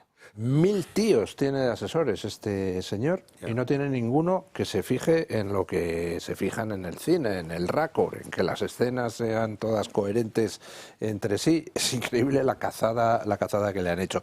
Pero a mí me gustaría recordar cómo hemos empezado todo esto. Ayer se debatieron 2 decretos. Sí. Uno no salió, el decreto ómnibus, otro sí, con las ayudas al transporte. ¿Por qué no ha presentado Sánchez lo de las pensiones en un decreto aparte, como las ayudas al transporte? Decreto ley transporte que también incorporaba una cuestión que para nosotros es que era crucial, evidentemente, votar que no. Parte de la financiación a las entidades locales para bonificaciones en el transporte urbano e interurbano se exige al municipio zonas de bajas emisiones. Evidentemente. Sí, no, ustedes votaron en contra por coherencia, y además muy bien votado en contra. Pero el asunto es que Sánchez eso lo trajo en un decreto separado y eso permitió al PP abstenerse y con eso salió el decreto aprobado. Podían haber separado en otro decreto las pensiones, que han intentado hacer el chantaje del año pasado, que el PP votó inicialmente que no al decreto ómnibus, entonces le montaron la campaña, fíjate, el PP contra las pensiones, y entonces el PP reculó. Esta vez ya estamos Sánchez... ante un decreto trampa, ¿no? Claro. Utilizando un decreto absolutamente que trampa. Y yo quería acabar la intervención solamente con una cosa, es decir, el liderazgo de la brisa atlántica, yo creo que antes hablaba de aturdimiento, pero yo quiero hablar de indecisión, de contenido vacilante, de desconcierto, de turbación, de confusión, de cierto azoramiento. Es decir, no podemos ir con una jarrita de plata a combatir y a apagar los incendios y a combatir a Sánchez. Necesitamos a gente curtida en las galernas cantábricas, ¿no? Es decir, no sé, yo creo que España está llegando a una situación de muy difícil vuelta atrás. Es decir, o acabamos con este señor desde el punto de vista, evidentemente, político, o realmente nos está dejando un país que va a ser difícilmente gobernable, un país descuartizado, porque se está dedicando a ceder sin ningún tipo de control y, por supuesto, obviando al Parlamento. El Parlamento para él no existe, lo cual es lamentable en un dirigente que se llama democrático. No existe el Parlamento para él, se dedica a reuniones bilaterales con el gobierno vasco, con el catalán, que pacta con Podemos cederles el control de la inmigración, que ya hemos visto que va contra los tratados de la Unión Europea y que es inconstitucional, etcétera. Y frente a esto hay que plantar cara, pero con firmeza, con fuerza, con decisión. Arturo, 100% de acuerdo, pero no a Sánchez. A Sánchez y al Partido Socialista. Y a las ideas del Partido Socialista. Totalmente. El combate es también ideológico, es un combate de ideas. Porque el Partido Socialista, que esta se la sabe muy bien desde su propia fundación, va con todo.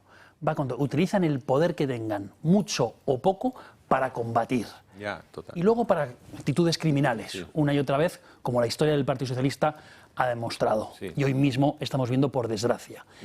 Hay que combatir al Partido Socialista bajo la idea y bajo la premisa de que no gobiernen ni una sola pedanía.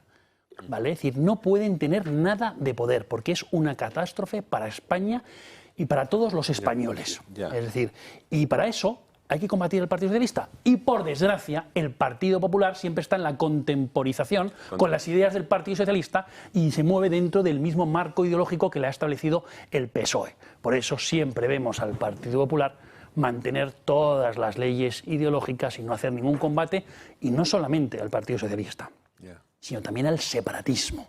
De verdad, es decir, ¿quiénes son los enemigos de la nación? ¿Quiénes se están comportando como enemigos del pueblo? Pues eso es lo que nosotros tenemos que combatir sin ningún tipo de tapujo. Y yo creo que nosotros, sé que nosotros lo estamos haciendo desde Vox. El Partido Popular, yo creo que esta premisa no la tiene clara, ni quiere hacerlo.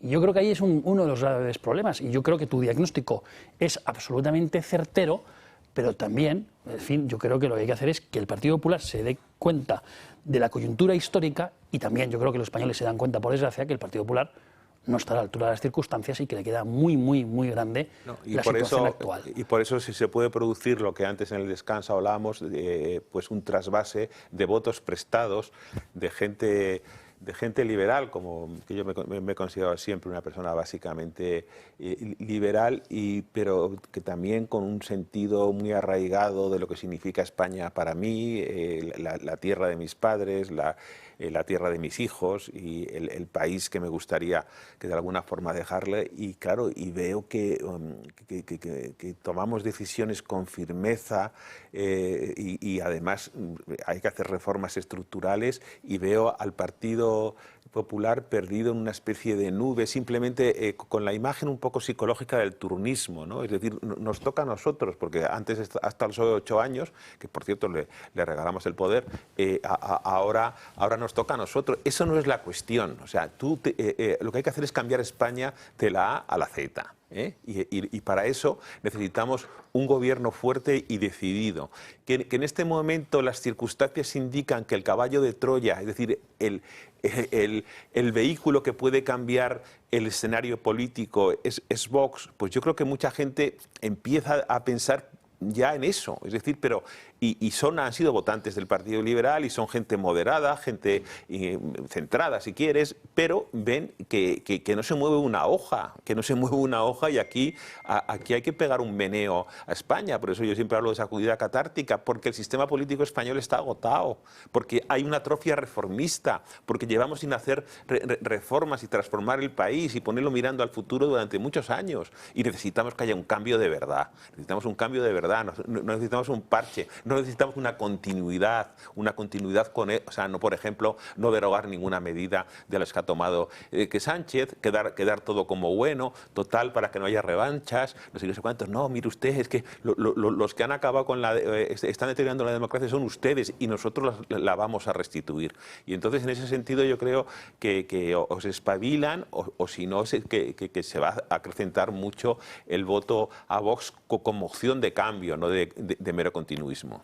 Yo creo que si algo están dejando claro personajes como Milei o como Trump, es que por muy mal que vaya un país, si se elige a alguien que tiene ganas de sacarlo adelante, ese país se da la vuelta como un calcetín en cuestión de 3 minutos. O sea, basta con tener voluntad. Lo decía perfectamente el presidente de El Salvador: cuando en un país la delincuencia campa a sus anchas, es porque los cómplices de los delincuentes están en el gobierno. Un gobierno tiene un poder extraordinario para hacer el bien y para hacer bien las cosas. Y se puede hacer, y además en España ya nos ha pasado. O sea, en 1475 España estaba sumida en la peor de las basuras, partida en 4 reinos, cada uno de los cuales estaba en una guerra civil. Era terrible. 25 años después éramos la primera potencia del mundo. ¿Por qué? Porque teníamos unos buenos gobernantes, los reyes católicos. España se había unificado, a los nobles se les había metido en cintura y éramos primera potencia económica, cultural, geográfica, todo. España es un país con una gente maravillosa, emprendedora, y simplemente lo que hace falta es que, hombre, pues haya alguien con ganas de servir al ciudadano dirigiendo el país, y se puede hacer. Y lo que vemos hoy es a un gobierno premiando, regularizando a criminales que no tengan sentencia firme. Es decir, tú has podido ser un extranjero, has sido detenido de forma multireincidente. Si no hay sentencia firme, ahí le tienes, regularizado. Y si tuviera sentencia firme, ya verán exactamente cómo regularizarle. Porque aquí expulsiones, pocas. Nos comentaba la portavoz de Jupol el caso de ese Mena, que luego no era Mena, que había violado a una niña en Hortaleza y, sin embargo, podría optar a esa premiada por el regularización. gobierno, efectivamente, y con la única posición de Vox, porque recordad, el Partido Popular hace un año votó que sí a la tramitación de la iniciativa legislativa popular, que también quería regularizar a 500.000 de inmigrantes que habían entrado a nuestras fronteras vulnerando las leyes. Hablamos de Álvaro García Ortiz, el exfiscal general del Estado, porque el Gobierno ya ha comenzado junto al Supremo esa tramitación para el indulto. Nos amplía toda esta información Javier López Rey. El Tribunal Supremo tendrá que decidir si el que fuera fiscal general del Estado, Álvaro García Ortiz, es indultado o no. Y es que el Ministerio de Justicia, liderado por Félix Bolaños, ya ha comenzado los trámites necesarios para que Álvaro García Ortiz, condenado, entre otras cosas, a 2 años de inhabilitación por revelación de secretos contra la pareja de la presidenta de la Comunidad de Madrid, sea indultado debido a una solicitud de indulto presentada por 2 particulares, según ha confirmado el periódico El País. Por ello, el alto tribunal tendrá que dar su parecer, dado que fue el organismo que dictó la misma sentencia. Por lo tanto, si esta petición prospera, el Consejo de Ministros tendrá la última palabra para que, posteriormente, el rey Felipe VI autorice la concesión del indulto total. Si esto se produce, al ser total, a García Ortiz, aunque no se le borraría el delito, sí desaparecería la inhabilitación y la multa. Esto se produce en un contexto en el que más de 150 juristas firmaron el pasado martes un manifiesto en el que se posicionan en contra de la sentencia emitida por el Tribunal Supremo bajo el título "Una sentencia inquietante", con el que critican la decisión del alto tribunal. En esta línea informativa, Alberto González Amador solicitó la expulsión de García Ortiz de la carrera de fiscal tras su inhabilitación por la vulneración hacia su persona. El Ministerio de Justicia ya ha iniciado el trámite para que se produzca el indulto del que fuera fiscal general del Estado.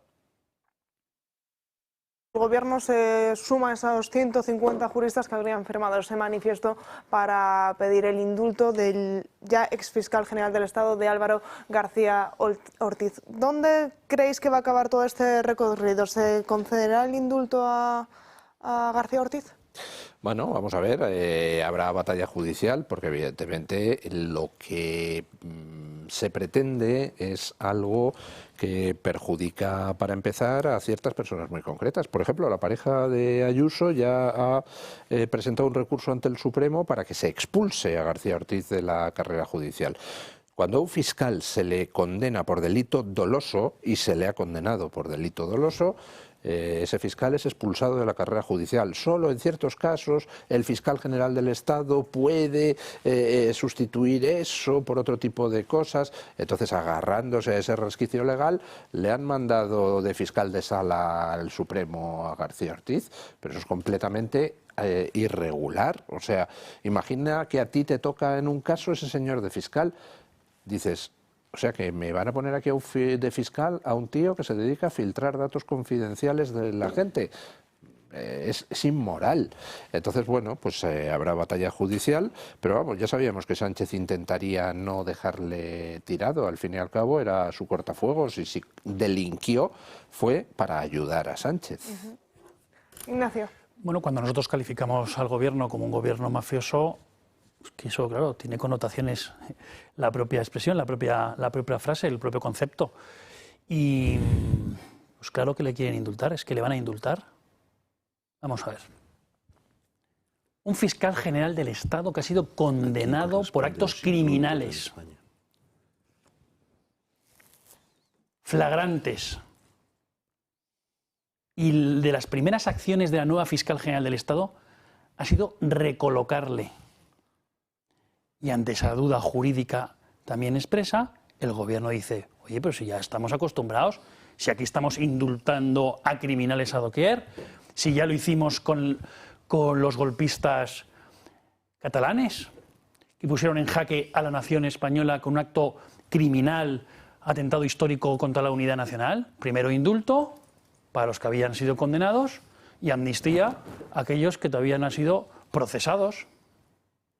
Ese es un acto delincuencial por parte del gobierno. Nosotros lo hemos dicho con absoluta claridad.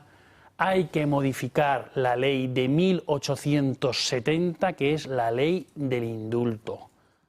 porque entre políticos o entre cargos públicos no se deben indultar.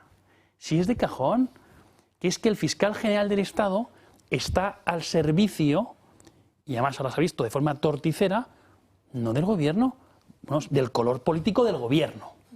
Y eso no puede ser. Vamos a ver, que ha sido un acto criminal, que ha sido condenado por el Tribunal Supremo. Y esto se toman la justicia por el arco del triunfo, les da exactamente igual. El poder por montera, oye, ¿cuál es el resquicio? Pues cambiamos la ley si hace falta, hacemos lo que nos da la gana. Y si así se toman por montera la nación, les da exactamente igual. Es injusto. Totalmente, ya indultaron a los... No, Arturo, una cosa, pero vamos a ver, que todos los españoles, o la inmensa mayoría de los españoles, actúan con justicia, pagan sus impuestos. Claro. Y a los criminales, este gobierno les premia una y otra vez. El otro día hablabas también de clases medias, a mí me pareció también un enfoque muy interesante y muy importante. La gente está harta. No puede independizarse y salir de casa. La gente tiene unos sueldos bajísimos. No llegan a fin de mes. Lo están pasando canutas. El Estado les inspecciona. Todas las administraciones públicas inspeccionándoles, sancionándoles. Te tratan como si fueras delincuentes. Exactamente. Y la inmensa mayoría de los españoles son gente justa. Y gente que actúa de acuerdo con la ley y el derecho. Y lo que quiere es simplemente sacar a sus familias adelante. En cambio, si estás cerca del poder político, del Partido Socialista, y cometes actos criminales, tienes ese recurso, que es que el Partido Socialista y el Gobierno te va a indultar. Es que, como estás diciendo, al final la inico-ocupación también es un indulto de hecho. Es decir, porque no hay una persecución utilizando las leyes para garantizar el derecho de la propiedad de estos señores. Pero esto va contra el artículo 62, o sea, esto es el artículo 62 de la Constitución, que el indulto es una medida de gracia, por el que el Estado perdona total o parcialmente la pena impuesta. Pero es importante destacar que no borra el delito, es decir, siempre sobre García Ortiz, sea indultado o no, que va a pesar que fue condenado por el Tribunal Supremo, ni más ni menos, por los delitos que sabemos, y no elimina la condena, solamente afecta la pena. Solamente afecta la pena. Y la competencia, indudablemente, la tiene el Tribunal Supremo, el Gobierno de España. Pero, ¿cómo funciona? Pues bueno, esto lo puede pedir el condenado, su familia, el tribunal o el Ministerio Fiscal. Y se piden informes al tribunal sentenciador y a la Fiscalía o, en su caso, a las instituciones penitenciarias, que no sea el caso. Quiero destacar que la multa que le impuso el Tribunal Supremo al señor García Ortiz ha sido pagada por sus compinches, es decir, por toda la gente que ahora firma un manifiesto a favor del indulto y las asociaciones progresistas de fiscales y gente que pasaba por allí que han puesto el dinero. Este señor no va a poner un duro de su propio bolsillo para resarcir el daño que ha causado el señor González Amador. Entonces, bueno, pues estamos evidentemente ante un círculo de poder muy concreto que ha sido mimado por este gobierno y que tiene unos privilegios clarísimos, ¿no? Y nada. Pues veremos a ver en qué queda todo este recorrido con Álvaro García Ortiz. Turno ahora, vamos a dedicar estos últimos minutos para hablar con el Club de Amigos.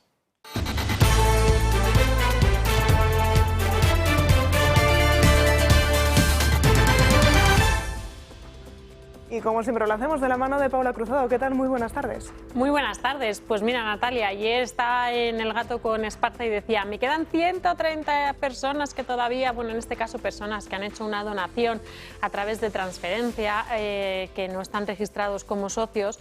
Nos quedan 130. Bueno, pues es cierto que ayer en ese llamamiento se ha reducido bastante, pero sobre todo todavía nos quedan personas que no tenemos sus datos. Ya hemos bajado el número a unos 70, 75.